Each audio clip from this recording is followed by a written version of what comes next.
Strong female leads.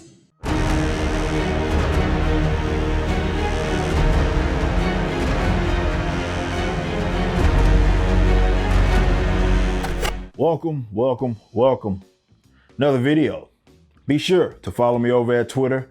That's at Eric D. July. Again, Eric D. July. You can also visit my website at ericdjuly.com and get some more information. You can get up to date with my podcast and everything that I have going, from just basic news to my music. Today's topic is something that I've been wanting to do a video about. It's kind of crazy that I haven't done a video about it quite yet. But out of that whole Captain Marvel narrative, a fake narrative got conjured up, and it was sort of perpetuated, obviously, by Access Media and just media outlets in general. Certainly a lot of the comments in my comment section reflected this whole nonsensical idea. And that was, you have an issue with female leads, rather stronger female characters that are the forefront of whatever story that is being told. Now, yes, it's stupid. It doesn't make any sort of sense. Anybody with half a brain could see that that's true. The problem is they don't have half a brain, not even that. Now, of course, there are probably one or two people that are just so stuck in this anti-social justiceness that they have an issue with any female character, or they will say that it's feminism or hyperfeminism at the mere sight of it, because they have become this sort of reactionary culture. But I don't think that's an actual substantial number of people. It's not meaningful, as in most people that, for example, had issue with Captain Marvel were not people that just had issue with strong female leads. That is not the case. But they just found out about that character, which was odd about it all, and sort of flooded a lot of my mentions throughout all of that, and it's sort of calmed down now. But I did want to bring it up because maybe now we can sort of analyze the situation. Maybe now, since all this time has passed, we can be rational about this. So let's break this down. A lot of the female characters, certainly when it comes to the comic books, which is what we're going to prioritize, and the problem, right, that sort of has a lot of people not up in arms, but people are critical of them. It's because these writers are unfortunately writing them in which they feel like they have to take shots at men in order to prop up this female character. It's corny, it's lazy, and when you see that done time and time again, certainly when that narrative is being pushed through these characters in their live action adaptations, be it film or TV, it's annoying. You can imagine that. But it's not the mere issue of the female character, and that's what they have unfortunately conflated, is that, well, you criticize this character, therefore you just have problems with female characters altogether. Not the case. So not only do they have to knock men to prop them up, a lot of them are just copies or just sex changed from male characters. And again, that can frustrate people. I talked about that with the Captain Marvel movie and how they did Marvel. That was completely needless. The fact that they threw that in there still really gets me going. But also, I talked about, and you can go look at all my videos, I'm like the #1 YouTuber that was going to bat for another female character in terms of how she was done in that movie, and that's Monica Rambeau. So for them to be like, man, you don't like strong female leads, is crazy to me. It's crazy. I know you guys have seen the vast majority of my backdrop, right? We got Misty, Catwoman, Storm, also Wonder Woman up there. And for somebody to be looking at those in the background of my video trying to say that I don't like female leads is just crazy. But let's talk about the actual comic book characters, right? I just grabbed a quick stat for the sake of this video.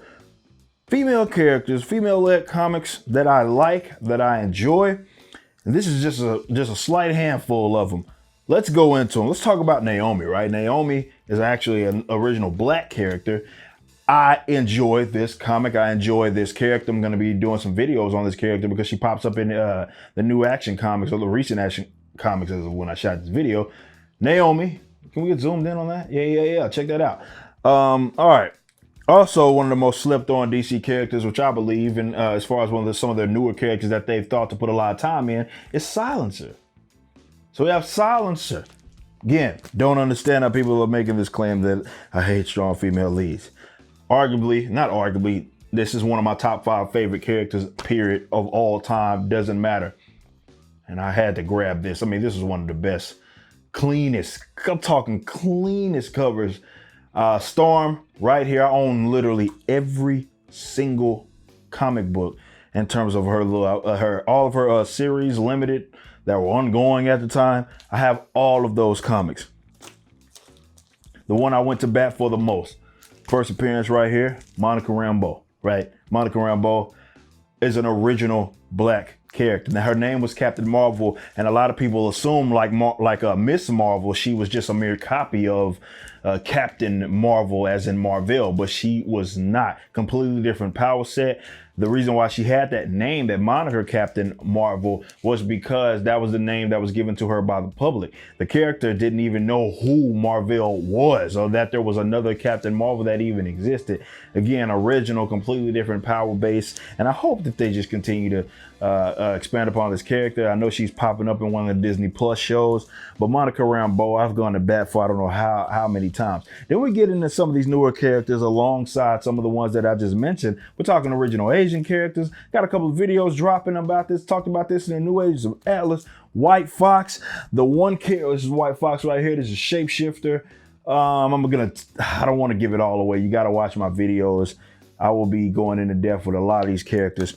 Also, we have Luna Snow, who I think is going to be she's a K-pop star that's also a superhero. I think this is going to be Marvel's, like, they're gonna be able to do a lot with this character. I think this one has the most potential out of the ones that have come from that Future Fight, but got crossed over into the comics. So we're seeing them in recent years. Luna Snow has a lot of potential. Arrow, also out of that crew. Artwork in this book is insane, man. But the character itself is just an interesting character. Architect, not just in her, and these are original characters that I'm naming, by the way, but she's an architect, has obviously this Arrow sort of type powers implied in her name, wind-like powers, but it's a lot more in depth than that. She can like hear heartbeats and all kinds of stuff as well. Not hear heartbeats, but she can feel them rather. So Arrow is another one who, look, this is the story that I've said is my favorite comic book of the year. Black Widow, written by the Soska sisters. They did such a great job with this book. I'm talking not female hero or female led book. This is my favorite comic book, period, that has been dropped this year. Black Widow, Soska sisters, limited. Unfortunately, it was only a limited series. And of course, who I just spoke about up there, OG. Again, another one of my favorite characters. So the people that honestly lecture me on this, for one, don't even own comics because they're normies, right? The only time they see these characters is when they cross over into live action, and then they make these stand Twitter accounts and all sorts of stuff telling me and trying to lecture me about all the characters that I hate. Again, I'm the one actually buying the comics, so if it wasn't for guys like me, you wouldn't even have saw the character. Nonetheless, I love these characters. But there's a reason why, for the most part, these characters are original. All of them are original, the ones that I just named. There's other ones that I can continue to name, but they're original. And their narratives, and in terms of how they've been developed, they didn't have to crap on men in order to boost them sort of into this prominence, if you will. They're just good developed characters. This is what I personally want to see, and I know there's a lot of people that watch my channel that feel the same way. The problem with this, and this is trash, again, another comic book that y'all don't own, I actually own, I actually read, don't just have to tweet about it. This is garbage. You know, I read this, it's the first issue, and she's talking about, oh, no way I'm going to lose this reporter to this 7-foot misogynist. Like, they threw that in the dialogue. That's not me saying that. That's what she said in the dialogue of this book in the first issue of this tokenized character. Again, so it's just double whammy, crap written, but also, I mean, she's a copy, right? She's a copy of Marvel. She's always, even as Miss Marvel, say what you will. I know that she was more accepted as Miss Marvel than she is as Captain Marvel. Not a secret at all. However, she for sure sucks now, but even then she was she was a copy. She was brought in, that's why she wore the same colors and such. She was brought in as just to really be a female version of OG Marvel. That's it, right? That's it. That's not up for debate. That's not up for dispute. Now, there are better handled tokenized characters. I'd argue the best being She-Hulk, but this character sucks, right? In terms of how they've been developing her, she's trash. So when I make videos and I say, look, man, this is terrible, it's not because I hate female-led books or I have a problem with that. That's not the case. And certainly when they cross over, like I see that Jane Foster is going to pop up in, you know, the Thor movie that's going to be coming up. And I'm like, oh my God, this character is terrible. And the first comments, oh, you got such an issue with female-led films and stuff. I'm like, no, bro, like you idiot. The problem is with the character. She sucks. She sucked as Thor. They kind of force us to like this character, force her in his prominence. I mean, she steals Thor's title, then she steals All Mother of Asgard. Now she's Valkyrie. Like, the character all around is trash. That's it. That's the position. It's not she's trash because she's a woman. That's not the case. She's just trash. You know what I mean? And there's reasons that she's trash. And that's it. Simple as that. So please, please stop with the nonsense. Instead of, you know, and if you disagree with me, tell me. That's fine. If you like, oh, I like this character because this, and that, say that. But don't go saying this whole nonsense that, oh, I have an issue with female-led films or something like that, or female-led comic book characters in terms of their titles and series. Like, no, that's not the problem. The issue is that those characters suck. And just because it's a female character and I say she sucks does not mean that she's trash because she's a female. She's trash because she's trash.